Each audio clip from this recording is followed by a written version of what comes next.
What's up, YouTube? Welcome back to the Scary Hours podcast. Like I always say, make sure you like, subscribe, and don't forget to ring the notification bell to stay up to date on all new Scary Hours content. With that being said, I'm Andrew Johnson. I'm joined by Eric and Anthony. We ain't got no introductions today, but we joined with a special guest. I'm going to let him introduce himself.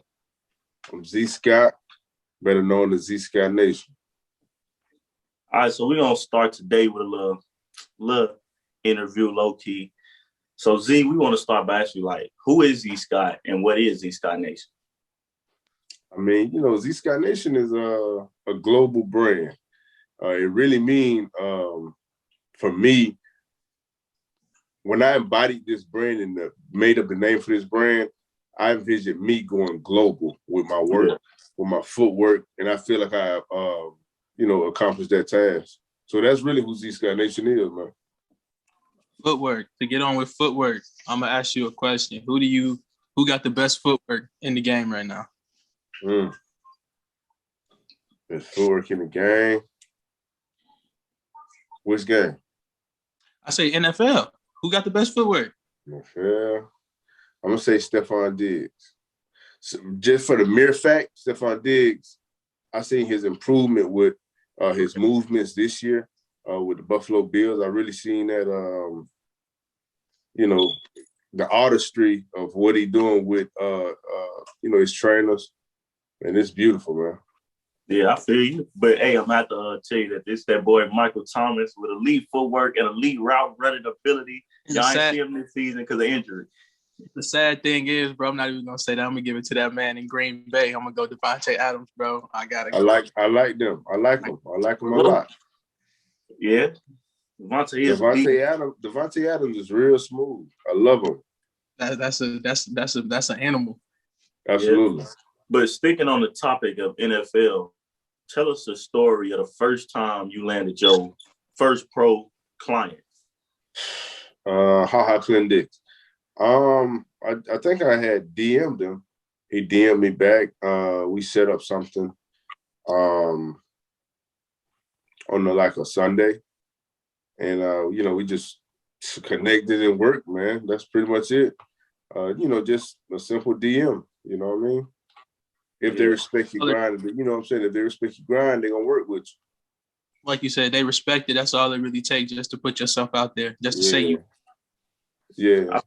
So, like, Z, in the workout with HaHa, like, was it any different than you working out with somebody else? Nah, because everybody has to learn that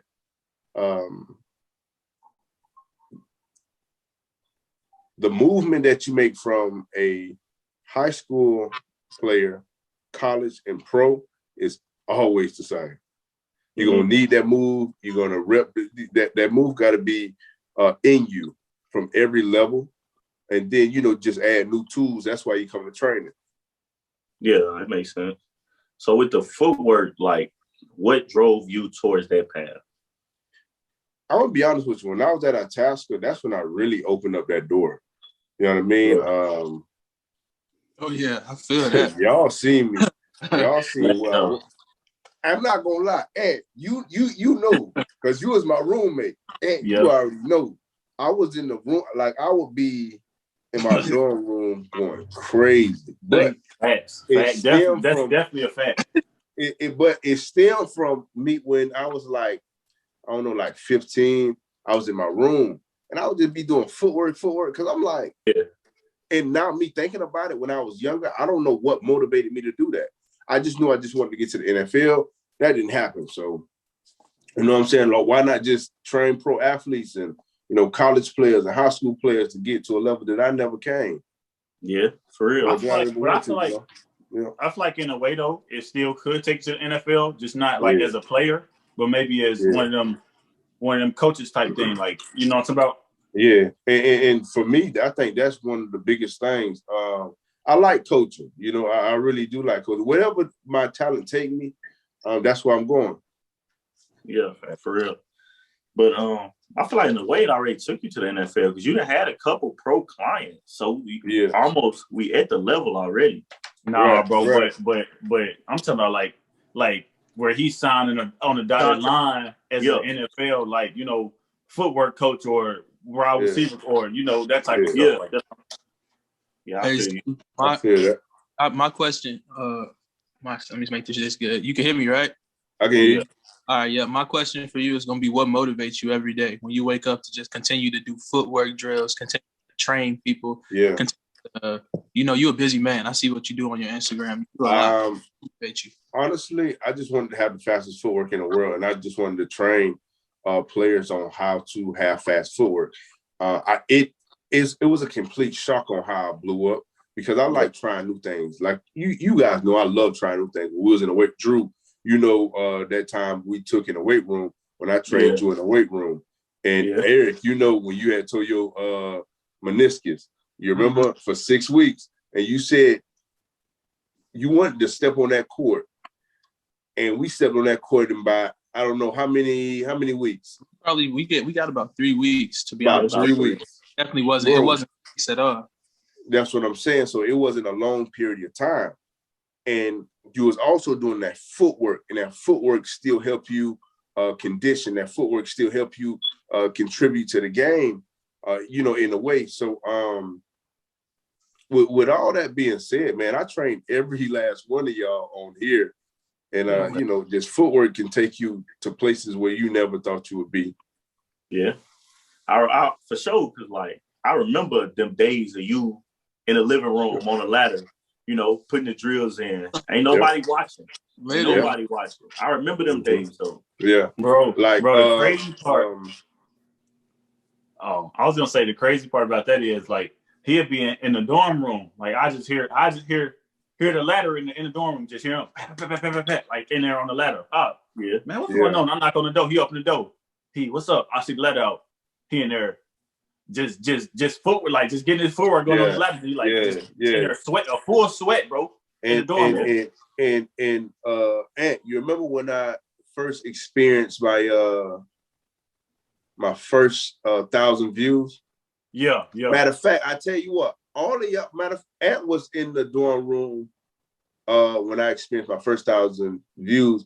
And then when I experienced 2,000, I remember we was in Eric's room. We was sitting on the couch and, I just casually just scrolled down, man. And it was like, whoa, you know what I'm saying? So I really appreciate y'all boys for even training with me when I was out there. Because I remember a time when I was getting laughed at, talked about or whatever. But now, since they see it, you know what I'm saying? And something stuck with me, what you said, Drew. One day you were saying, people talk about you every day, but you never react. You know what I mean? Mm-hmm. And for me, that was just shaping me to be the man I am today and to sign to a place I signed to, which is an Under Armour. So, yeah. I mean, sticks and stones, man. Tell us a story about how you ended up signing with Under Armour. I made this. You remember blindfolded footwork? Yeah. The blindfolded footwork. Yeah, I think I sent it to y'all. Blindfolded footwork.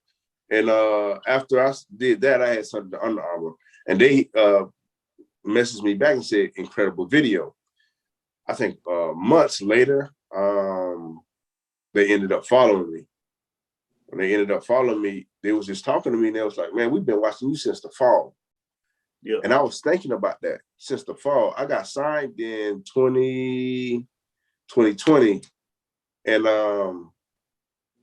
you remember in 2019 when you guys was playing for Itasca Community College. Yeah. And that's the time period they talking about. Mm-hmm. You know what I mean? So they was watching ever since then. So I'm just like, wow. You know what I'm saying? That was my growth period. You know what I mean? Yeah. And I would say in college, that was my lowest point. So for them to go back and look at that, man, it was like, wow. You know what I mean? Yeah. And when we got the deal done or, whatever we did, I just felt so accomplished, like I made it. But also, I'm just still striving for new heights and new challenges. Yeah, for real. Because I remember back in Itasca, I remember Instagram page had 14K followers. You getting paid. Yeah. I remember the first time you got the check. Remember Eric, he took us all out to eat. The first time you got money, bro. That was, bro. We went to the movies and we went to Applebee's, and he was like, "Man, I'm showing love, bro. I just really got all these followers. They pay me." I'm like, "Whoa, yeah, bro. Yeah. Bro, when you got the bread you broke with everybody, we all ate. Dang, it's the experience of saying like, yeah, this actually pay you. I feel like for me to be in like college and to be in JUCO, everybody, like all of us know how like the JUCO life is. We know how meals come up. We know how it can get when it comes to like when you ain't got no food and nothing. So for you to be at the same school as us and for you to break bread the way you did, you took us all out to eat and we all in the same. That was. I ain't gonna lie, but the one thing like that y'all never even heard was like me and Z, we'd be in a dorm room, we'd just be in there chopping it up, just talking. Bro told me every day he was gonna get signed with either Nike, Under Armour. Like he said, bro told me every day, my goal is to get signed by one of these big brands. I'm like, okay, yeah. He telling me like every day he just speaking it, bro, every single day. I'm like, yeah, bro, you on the way, because after he showed me he got paid for the videos and stuff, his views going up. I'm like, yeah, bro, could get some recognition. Yeah, you guys remember that when I blew up on Twitter, that day I blew up on Twitter, the video, the motivational video, and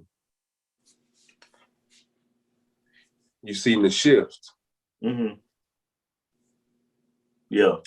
Welcome to fame. But at that time, remember you had blew up. You blew up. Remember you blew up. We was at like 16K. We getting 10,000 views. We getting all this.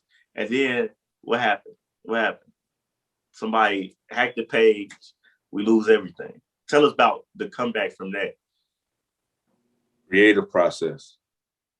I wouldn't say it was a downfall. It was definitely a creative process. How you stay level-headed during a time like that when you know somebody plotted on your downfall, messed you over like that? Because you was on. You was definitely on. I'm not gonna pretend like you wasn't on. You was on, and your page got hacked. Somebody hacked your whole page, sabotaged everything. Yeah. Because I know me personally, if somebody did that, hey, yeah, bro, me and Z talked about this. I'm confident, bro. I'm confident in who I am. I'm confident in the craft that I have.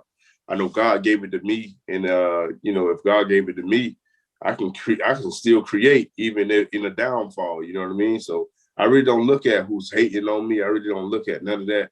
God bless them. I hope they get to this level one day, but I can't really get to that mindset of coming. How Clint Dixon told me this. He told me this right here, and this quote stuck with me. He said, I make millions. I can go higher. They don't make as much as me, so they can never reach my level. You know what I mean? Yeah. Not saying that I make millions or whatever else, but mentally, where I'm at with it, where I'm at with ZSCOTTNATION, where I'm at with my career, man, I'm definitely surpassing all of the negativity. I'm just blocking you at this point. You know what I'm saying? If that is a true problem, I'm blocking you at that point. So I'm not really worried about that. I got a question though. Like, so you remember when you first started out and like, how a lot of guys that was at task and everything, like how they always hating and like talking down and telling you wasn't going to be this and like all this stuff. Like, how was it that following year though, being on that coaching staff? Like, how did it feel to be on that coaching staff and be bossing them around? Like, not bossing them around, but just coaching them. Like, how did that feel? I was blessed. That was it, man. I was blessed. And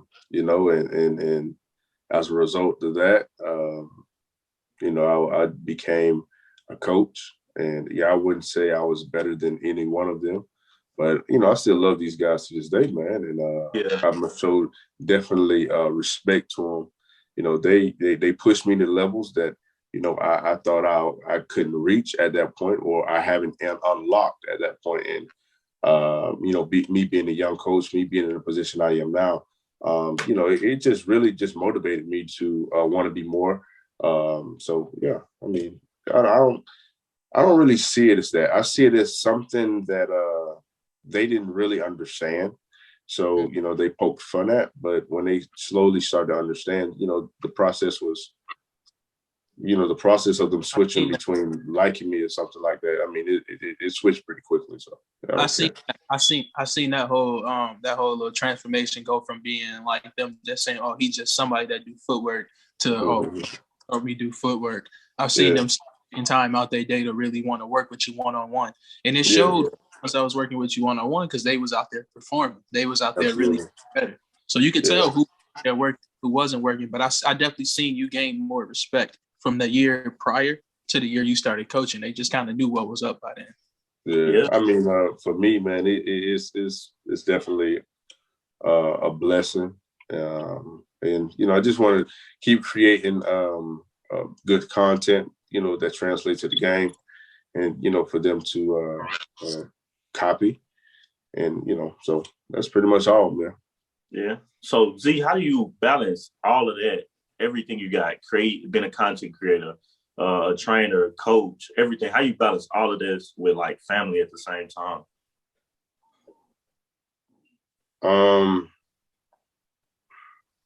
Sometimes, it get difficult, man. And sometimes, you just got to take a step back from your training life and focus on family. Yeah. That's what like anybody does, man. You just step away and then, Yeah. So I took a year. So I took a year off. Well, I thought I was going to take a year off, and then I came back, even stronger, hungrier. The ladder was calling your name. What's up now?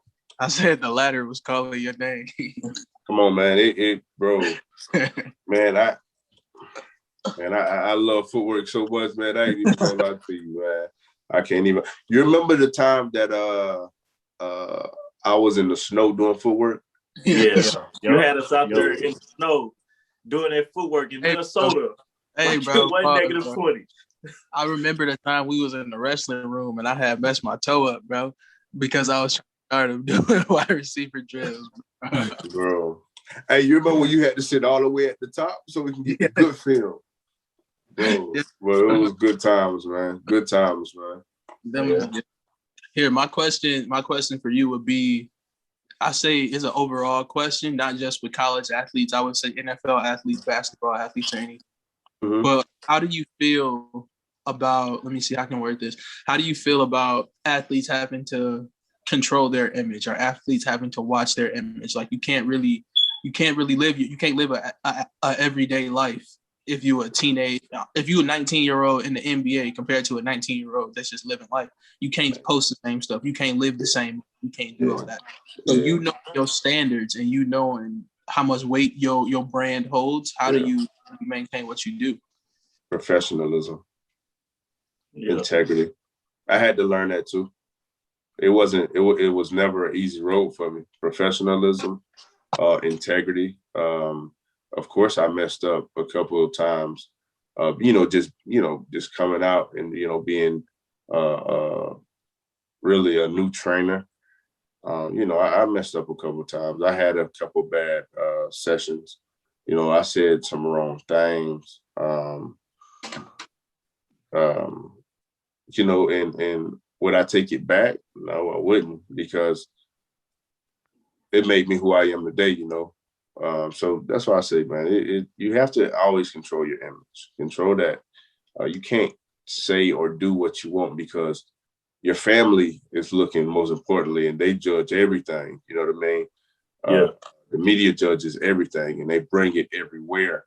You know what I mean? Your sister can be in her classroom and somebody make reference to something that you did and thought it was funny, and then that turns into bullying. So man, controlling your image, man, that's one of the biggest things. My thing is, you don't want to be embarrassed, man. At the end of the day, you want to have a good reputation on your name. So man, you gotta watch what you say online. You gotta watch the pictures you put, the friends you hang around. So Let me chime in on that. I feel like too, like as an athlete, we don't. Like, if you're a musician, right, and you wilding out, you doing this and that, that's okay because it only project on your image. If I'm an athlete, I'm a basketball player. When I go out in the community, when I go to another school, when I do anything, they still look at me as a basketball player of where I play for. So I feel like as an athlete, you're way more recognizable too than other guys. Just like Aaron Donald the other day. So people got into it outside the club, and the first thing they do was like, man, Aaron Donald jumped on that man. No, he didn't. He was just there. He recognized when he an athlete. Like sometimes you shouldn't be in those places. But absolutely. In places like that, you know, I commend Aaron Donald for even breaking up the fight. I seen the video. You know, on his behalf, he was just being a good Samaritan. Yeah. And, unfortunate situations happen, and you know, it caused him to be looked at in a bad image. But he's slowly getting his name back to where he needs to be. Yeah. I mean, just as an athlete, overall, you represent more than you. I reflect on my teammates. So if I'm doing something, they're gonna look at Eric the same way, or Lance the same way. They're gonna look at him the same way as they look at me, simply because I reflect on everybody. Yeah, you're looking at the organization. Yeah. Well, but another thing with that is also though, a lot of those guys like basketball players and just athletes. A lot of them guys have like sponsorships, and like when you sign on the dotted line for a team, or we sign on the dotted line for that sponsorship, they tell you it's certain things that you can't do anyway because it's gonna make the brand look bad. It's and common sense. Yeah, and so they not with making a multi-million-dollar brand look bad. They're gonna just go and get rid of you if you doing this stuff that absolutely. But at the same time, it's talent and tolerance. If the talent there, you're gonna tolerate anything. All right, so you got to look at my position, right? Look at my position. I'm a trainer. If I embarrass, let's say I embarrass my name, okay, it's just me. I'm embarrassing my name. If I embarrass Under Armour's name, I'm gone. You gone. You know what I'm saying? Go out of there. Yeah, facts. You know what I'm saying? So it's just like they're trusting you with their name when they, you know what I'm saying? When they partner with you, they're trusting you with their name. They, so. Man, it's common sense, man. It's real common sense. It is, but most times, like as athletes, I feel like we do abuse that power to a certain extent. Like, we do get an extra power, an extra push as being an athlete. Like me, myself, in JUCO, right? So I wouldn't go to class. Like I know they're gonna pass us. So I'm not gonna go to class. I'm gonna miss 30 days, come the last 2 weeks of class and get my B, and I'm gonna be cool. So we abuse that in a sense. And that's what people look at us. That's why they look at us a different way. Like, most athletes do this, do that. Like they put us in categories because sometimes as an athlete, we know we could get away with a little bit more. Hey, but I'm not gonna lie. That's kind of just described like I'm not like, you feel me? You can tell which athlete go to class every day and which athletes show up. That's like saying you can show who gonna go that extra mile to get to the next level and who gonna settle. Absolutely. With what they have. I was a players coach, you know what I'm saying? I was in class with y'all. Yeah. I ain't gonna lie, but another thing to do with that is also though, like a lot of guys, like especially that was raised up in like our environment, like a lot of guys that make it out of there, they still got them friends who still in that environment. So like a lot of them guys don't want to like cut ties with them dudes because that's their childhood friends. So a lot of that stuff be having to do with like them people getting them into trouble because they want to hang around this crowd and this crowd ain't going where they going. So like it'd be a lot of that stuff too. And like I feel like that crowd ain't gonna pay bills. That crowd ain't gonna do what you got. Yeah, bro. But check this out. How you remember when we was in college, right? How long did that had to click in, though? Took a minute. What I mean? It take a minute. It take a minute, bro. So that's why I say, for me, I really can't judge nobody on their process of growth. You know what I mean? But I'm gonna say how you always told me. Once I get to a certain level, if they not trying to get to that level, I can't rock with you no more. There you go. Like if I'm leveling up and you still down here, we do. And it's another thing. Like you got to think about it too. Like once you get to that level, you don't want to come down. You know what I mean? Like you don't want to come down. You already been there before. So if you start coming down, it's just like, why are you doing this? What you doing it for? Yeah. Well, dang, Z, I'm gonna put you on the spot because I mean, I just looked at but I'm gonna put you on the spot, man. So out of the people that's on this chat, bro, who's the best basketball player? Best basketball player, he not on the chat. Oh, hey, shout out to Vontae. Shout out to Vontae. Hey, shout out. That's real. Shout real out life, Vontae, man. I'm not gonna, bro. I'm not. Hey, You already know. I'm not. You know me well enough to know. I'm not finna lie on here. So you remember that one game? That one game Vontae told us he was going to come out and drop. Let me tell you something. Vontae is probably the best basketball player that I've ever seen in my life in person. Facts. Yeah. The most aggressive in that'll give you a foul any minute, Drew. Ain't gonna cry about it. He ain't no point. Ain't gonna cry about it. You gonna have to force Ant to get on the floor. Hey, come on, man. Nah, man, the coach ain't messing with me, man. Eric, damn, man. Eric always goddamn striving. I love it though. Eric striving. Eric got. I ain't gonna lie though. Eric probably got the best defense when he mad. But if he not mad, nah, he ain't. You know, he'll give you something average. Eric can get a little stop though. But I'm saying though, when Ant turn up, Drew, he on your head if Ant turn up. But Drew, yeah, I ain't gonna lie. I'm not gonna lie. I think Drew probably one of the hardest workers. That's because I'm. And this is a result from, you know what I'm saying, me and you working together where we, you know, we was talking about our, you know what I'm saying? So every day we was working. You know what I'm saying? We had to force a couple people to work. And, you know, a couple people, you know, just didn't want to work. But every day I'm show up. You know what I'm saying? They didn't show up. So I see it this simple, bro. I ain't as athletic as Lil Ant. I ain't as fast as Vontae. I don't jump as high as there. I don't do what you guys are naturally gifted at, so I gotta outwork you. That's the only thing I gotta do. That's what I'm saying. And he definitely did, because I remember the playoff game. Did y'all go to the playoffs? Nah, we still one game short. Yep. That when that game was, that it was a game before the last game. I remember. And you remember when you weren't getting enough playing time, right? Yep. And you hit that big shot. Yep. What I told you in the room before you hit that shot? My time? You told me my time was coming, or no. You told me. I forgot what it was, but it was something about when I get the chance, I gotta capitalize off that chance. Oh, you talking about the game? This Lake Superior game. When I hit them 2 free throws. Yeah, I remember. Yeah. And I was definitely complaining about not getting a lot of playing time. So Drew, you remember when you weren't getting enough time, and then you went off? What game that was? We was at home, and you just went off. Rainy. Yeah, that was rainy. You just dropped 30 that night. You bro. I'm talking about it was. But Eric, you remember the game I'm talking about? That big steal. Oh, you remember? Yeah. Listen, I'm telling you, when I work with y'all, I understand y'all mental, because I get up here first. Before I get here, I get here, because here I can control this. I can control this, and I can tap into that. You know what I mean? So that's why I say I know each and every one of you, because I know how to motivate you into being the best player you know how to be. You know what I mean? So that's why with any athlete I work with, I tap in mental first. Yeah. Then I go for physical. That makes sense.